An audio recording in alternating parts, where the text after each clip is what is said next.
সরস্বতী পুজোর দিন সেজে গুজে একটু ঘুরুঘুরু করতে বেরিয়ে পড়েছিলাম আমার তেনার সঙ্গে। আর বেরিয়ে যাচ্ছিলাম রাজবলহাটের দিকে। আর দেখতেই পাচ্ছ সেদিন রাস্তায় কত ভিড় ছিল। তো প্রথমেই আমরা চলে গিয়েছিলাম মায়ের মন্দির থেকে একটু গিয়ে একটা বড় পুজো হয়েছিল সেখানেই। ঠাকুরটা খুবই সুন্দর হয়েছিল দেখে। পাশে মেলাও বসেছিল, মেলা ঘুরে পুচকির জন্য একটা হেয়ার ব্যান্ড কিনে নিয়ে বেরিয়ে পড়েছিলাম মায়ের মন্দিরের উদ্দেশ্যে। আর যত সময় যাচ্ছিল তত যেন আরও ভিড় বেড়ে চলছিল।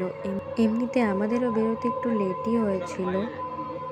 তো তারপর যাচ্ছিলাম মায়ের মন্দিরের উদ্দেশ্যে।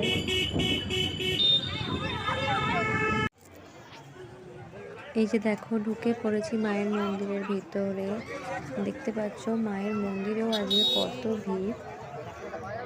সবাই প্রায় মায়ের মন্দিরেই এসেছে, পুজোও দিতে এসেছে, ঘুরতেও এসেছে। কিছুক্ষণ মায়ের মন্দিরে বসে ফেরার পথে দুজনে মিলে আইসক্রিম, ফিশ ফিঙ্গার আর ভেজিটেবিল চপ খেয়ে চলে এসেছিলাম বাড়ি। তো তোমাদের সরস্বতী পুজোর দিনটা কেমন কাটলো কমেন্টে নিশ্চয়ই জানিও। আর আমার ভিডিওটা ভালো লাগলে আমার চ্যানেলটাকে অবশ্যই সাবস্ক্রাইব করে দিও।